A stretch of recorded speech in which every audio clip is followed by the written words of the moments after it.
All right. Well, welcome everybody. This is Tim McDonald coming to you with another episode of Advocacy at Work. And today I am so lucky to be joined by a friend of mine, Casie Shimanski. How you doing, Casie? I'm doing really well. Thank you for having me. Well, I'm so glad you're here. And, it's, I know most people won't think of you probably as an advocate, but I definitely do because of all you do. But before I just say anything, let me have you kind of introduce yourself and your connection to advocacy and what you're doing. Absolutely. Again, thank you for having me. My name is Casie Shimanski. I'm based out of Orlando, Florida, and I am a 16-year volunteer and fundraiser for the St. Baldrick's Foundation, fundraising for children's cancer research. And for the past 8 or 9 years, I forget what number we're on now. I've also been going bald for the cause every March. So we have another shave coming up at the end of March. All this hair will go away once again. And that's been keeping me busy for the past couple decades now. Yes, and you guys are one of the top teams, I believe, too, right? Yes, yeah. I am a 8-year top fundraiser for St. Baldrick's, and then our team is also an 8-year top fundraising team. So we are closing in on $200,000 raised for children's cancer research, which is pretty amazing. So the first year I raised $600, and I thought, wow, that's a lot of money. And now here we are, 16 years later, still at it and chipping away at those numbers. Yeah. And so now I don't believe you have any connection to cancer, but why are you doing this? What drew you into doing this? Yeah, so our family definitely has had some losses to cancer over the years, but the main loss that most folks tie us to is the loss of my younger sister, Kellie, who passed away not from cancer, which is a common misconception given our work with St. Baldrick's. But we actually lost her in 2004. She was just 18 years old. We actually never learned what caused her to be sick. She just had sort of flu-like symptoms and some things that actually have mimicked certain friends and connections I've made over the years who did get cancer diagnoses, but we never got that diagnosis for her. It was just a multiple organ system failure, and they could never pinpoint it to one specific thing. So that loss is what was sort of the catalyst for us to really give back in a variety of ways. My youngest sister is a marathon runner as well, so she also does a lot of fundraising for a variety of organizations. Both of us working for in memory of Kellie. Well, that is amazing. I'm just kind of curious, how did you kind of settle on, St. Baldrick's as the organization that you were going to support? They found me many, many years ago in a previous lifetime of mine. I was a photographer, mostly wedding photographer, but I did families and portraiture as well. And there was an event that was taking place in 2011. They were looking for an event photographer, and sort of 6 degrees of separation, they found me. So I became that event's photographer for 7 years. A lot of the photos that I took were featured sort of globally for St. Baldrick's, depending on the year and sort of where we landed. And that really got me engaged with the organization. I showed up that one event back in 2011, learned the realities of children's cancer. And, I think most people go into it thinking it's a rare thing. It's really not that rare. Every 2 minutes worldwide, a child is diagnosed. So, in the time we're taking here, multiple kids will unfortunately be diagnosed. And so when that reality sort of, hit me on that day, and watching all these amazing women and men shave their heads and go bald that day, and photographing that really just activated something in me. I saw 2 women go bald that day, and I thought I could do that. I did not do it that day because I was just the photographer. The next year I brought a friend back, and in 2013 we actually started Team Live Out Loud, where my dad and my now husband we're just dating at the time, were the first 2 to go bald, and I had made a promise to go bald the year after we were married. So we made them wait a few more years, but then we kind of made it all one big weekend, and that's sort of how we landed up here. So I guess before I kind of dive into some more questions that I have based upon what you've shared already, one of the big things I like asking just to kind of set a framework as we start using the word more, how do you define advocacy? Yeah, it's a word I had to get used to. It was not something that I think I adopted or even used until maybe the past 5 years. But for me, it's really just showing up continuously for a cause, and usually that cause is something you're quite passionate about. But it's the consistency part of it. It's yes, I know the facts and the stats, and I can kind of rattle off numbers, but it's the heart behind it, and why it's so important and why this cause needs attention. Wow, I love that. I think you're the first one who actually used the word consistency in defining advocacy, but I truly believe that. And for those of you who know me, I have a tattoo on my arm that says, let the world feel your heartbeat. And just like you just described consistency, if our heart stops beating, we stop living. Yep. And same thing with every action that we take in our advocacy efforts. Yep. So. The number one question I think I've gotten over the years is how do you raise that much money? Yeah. And it's consistency. I think people want the easy answer of like, I just ask people for money and it shows up. I would love for that to happen, like big checks rolling in. That would make my work a lot easier, but it's the consistency, it's the community aspect of it. It's, showing up, it's doing the work. And most people don't want to hear that. They want the easy answer, and there's not one. So I know I really appreciate you sharing this, because I think it's a common problem, just not in advocacy, but in life in general. Like, people see results of somebody and what they're doing and think, I want that. And then they start, and it's like they don't see anywhere near the same results and get frustrated, to stop and quit. Yep. So, I know you briefly touched on when you first started, but what was that amount again where you're at now compared to, and how did that kind of keep growing, and what lessons did you learn along the way that kind of helped you kind of continue to expand and grow the amount that you're able to raise?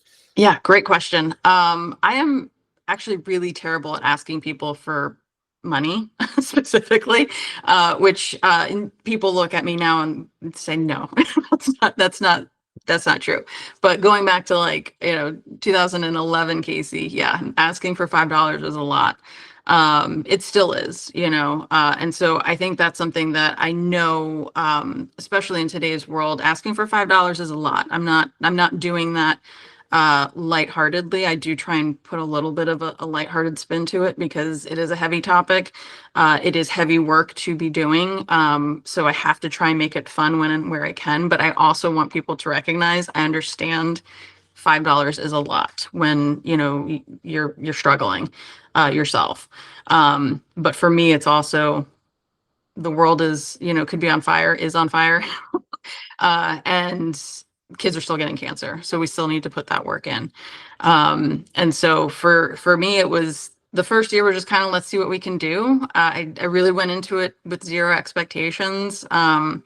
And I raised $600. I didn't even shave or cut my hair or do anything that year. I was just volunteering and photographing again. And then I think as a team, so that would be, I think we had a team of maybe 5 or 6 that year. We raised maybe 2,000 or 3,000. That might be an overextension. It was a relatively small number. But it was kind of that little lightning spark of like, okay, we're onto something here, and I don't know what we are. I don't know what we're doing yet. But in showing up every year, it was just kind of, let's see what we can do this year.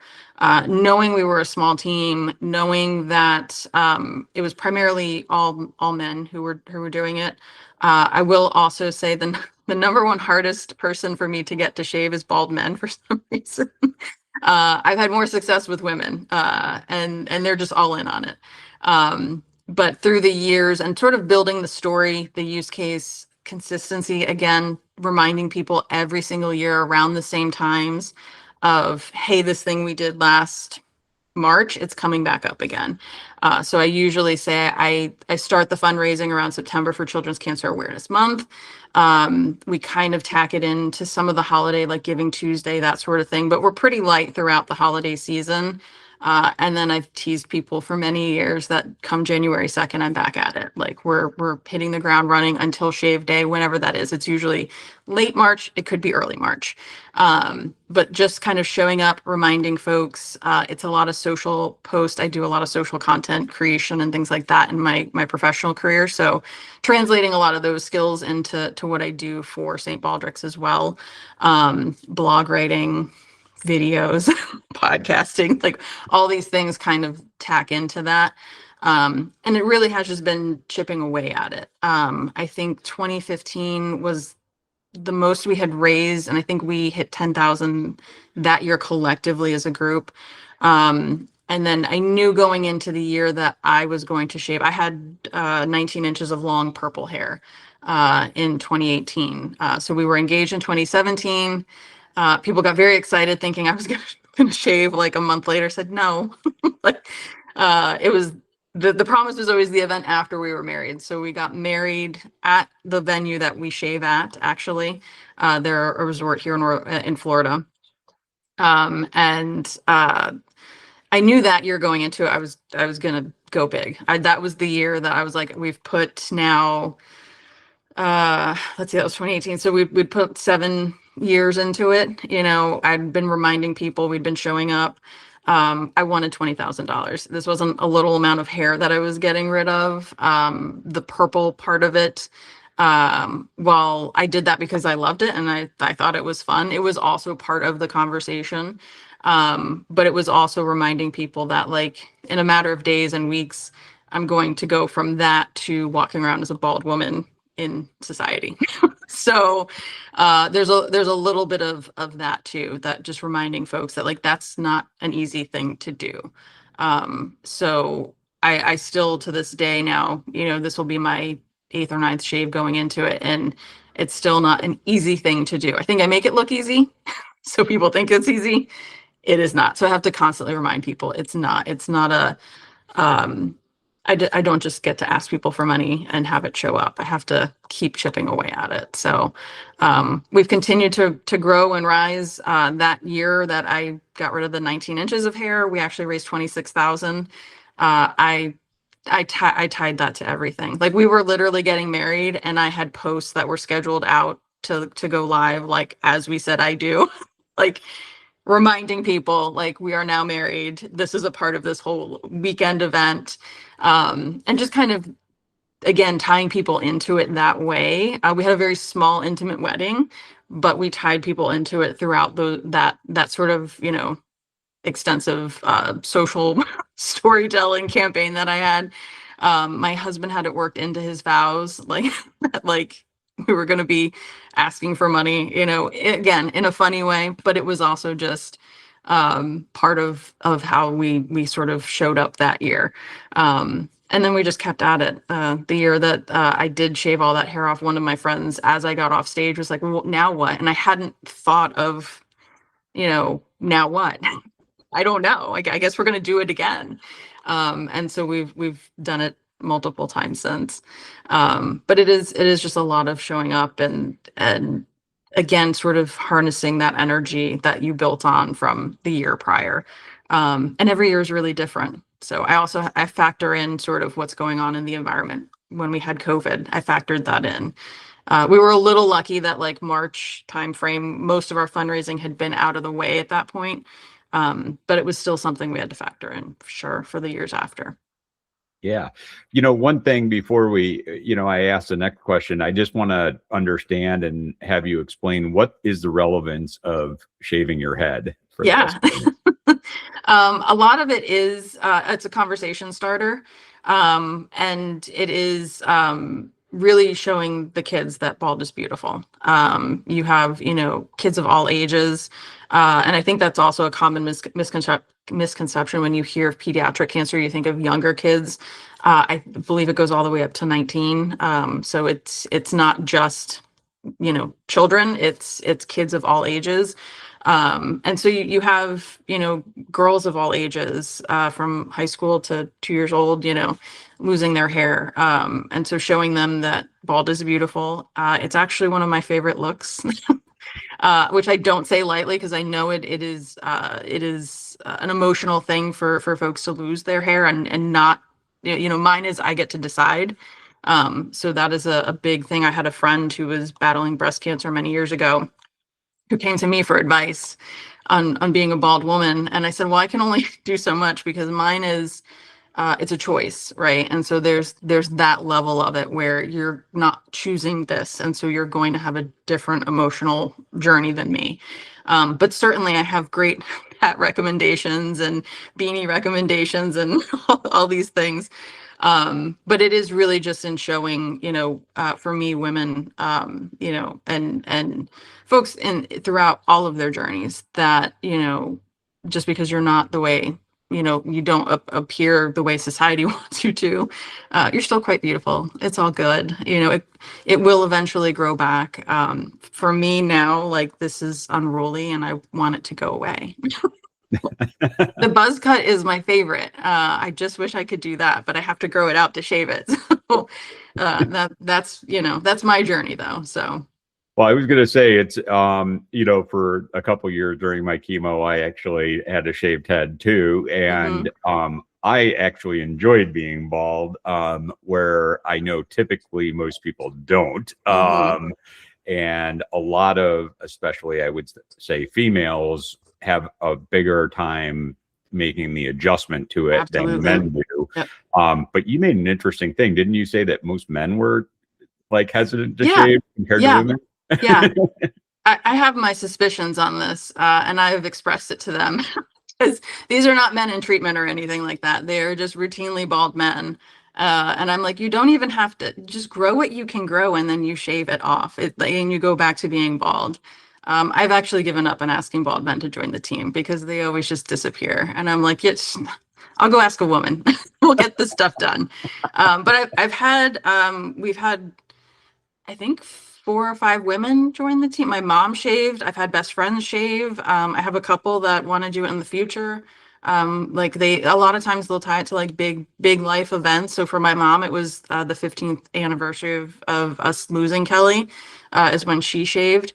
And she's actually joining the team this year, just as they have a new thing called a trimmy. So you don't have to go bald. You can just trim 8 inches off of your hair. And she's been growing it since she shaved, so it's quite long. And my sister will also be joining as a trimmy, not a shavy, because people have been after my youngest sister's hair forever. And she's rightfully so. She's going to keep it, but we've got her on the team this year as a trimmy. So there's a lot of different ways too, I think, that you can give back. It's not just, I've told people over the years, I don't need your hair, actually, I need your money. And the hair is a nice to have, and if you want a haircut, then great. But I'm really after your $5 and your Starbucks money. So we've talked a lot about like raising money and fundraising, and just to put it in context, I define advocacy in 4 different buckets. One is awareness, one is fundraising, one is legislative, and one is research.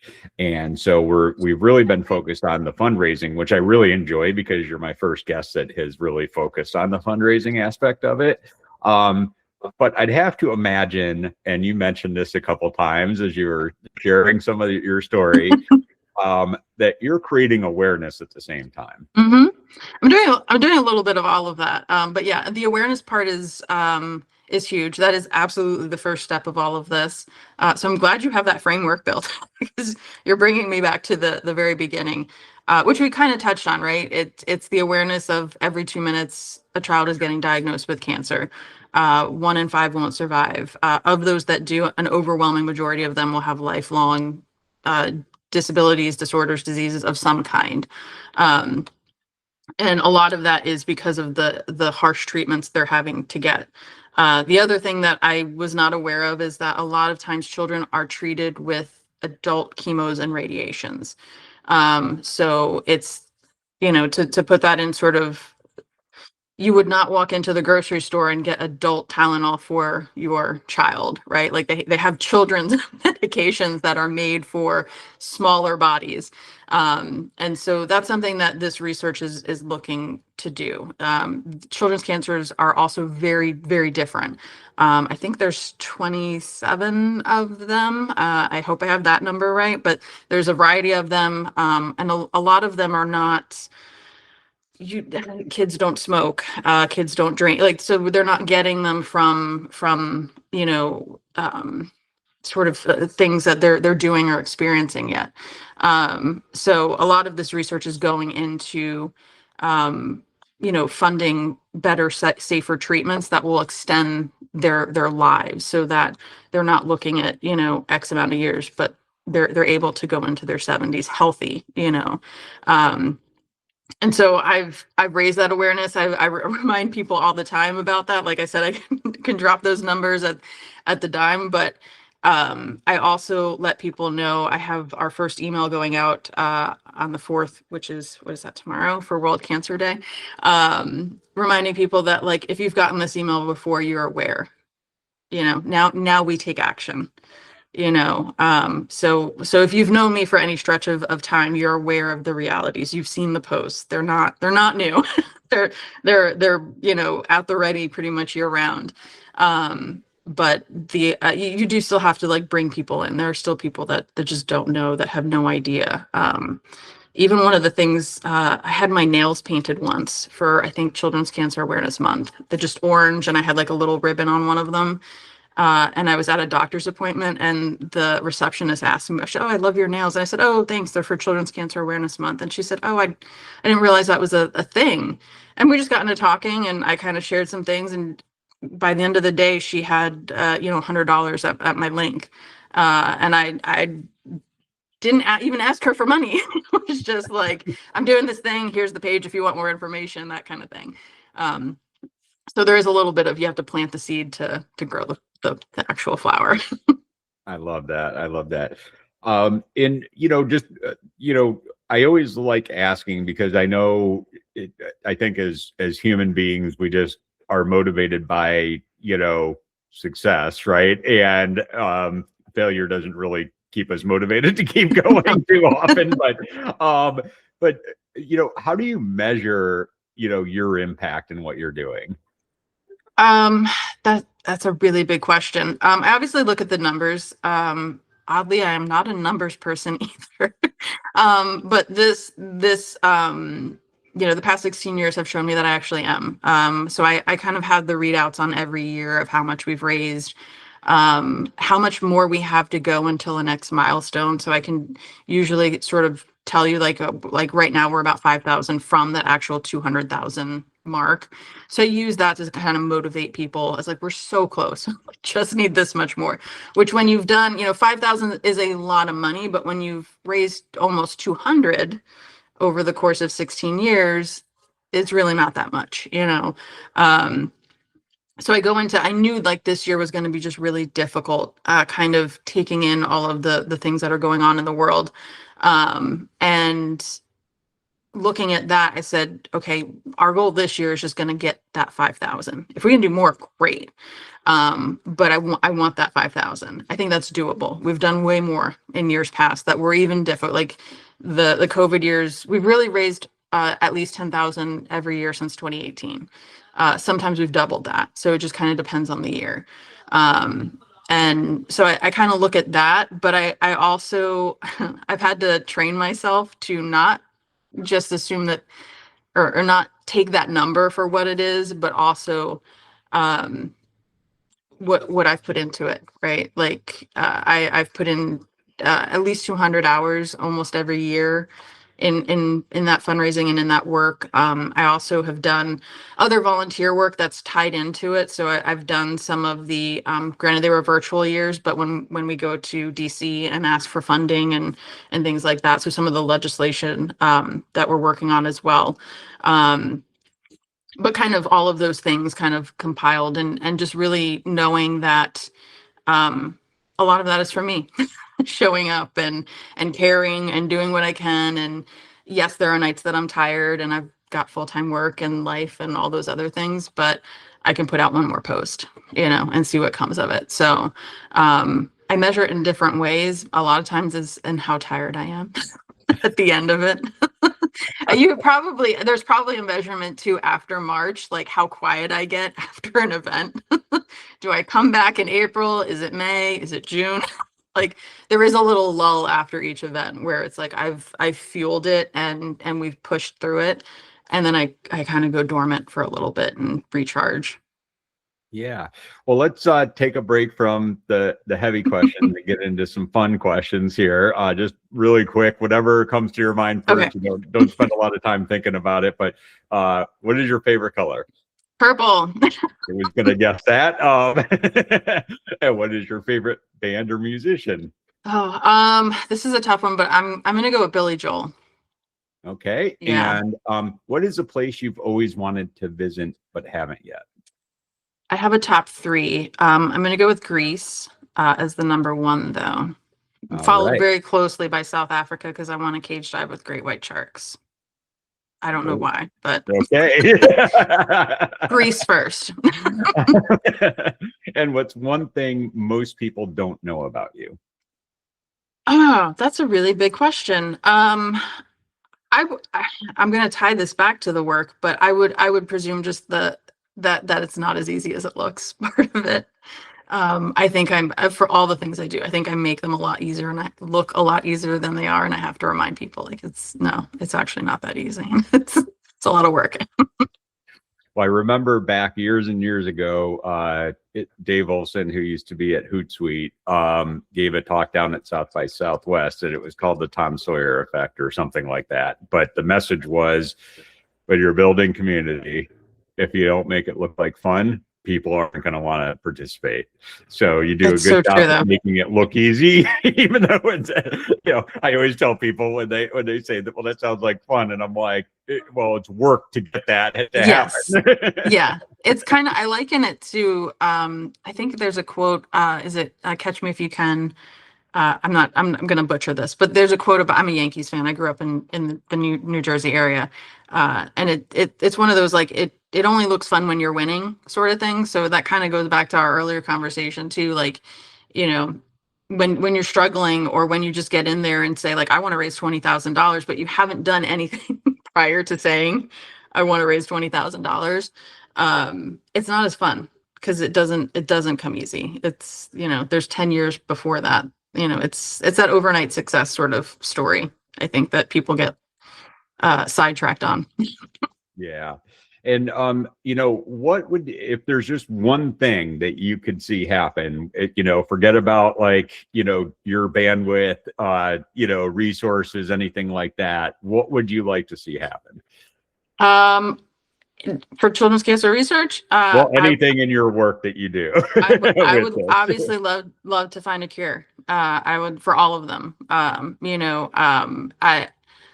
It takes a lot of work to raise even the small amount of money that I have. And I say small, we just said 200,000, like that's a lot of money. I don't want to like shortchange that, but I think the stat is, for every $1,000 you raise, you fund a potentially life-saving clinical trial.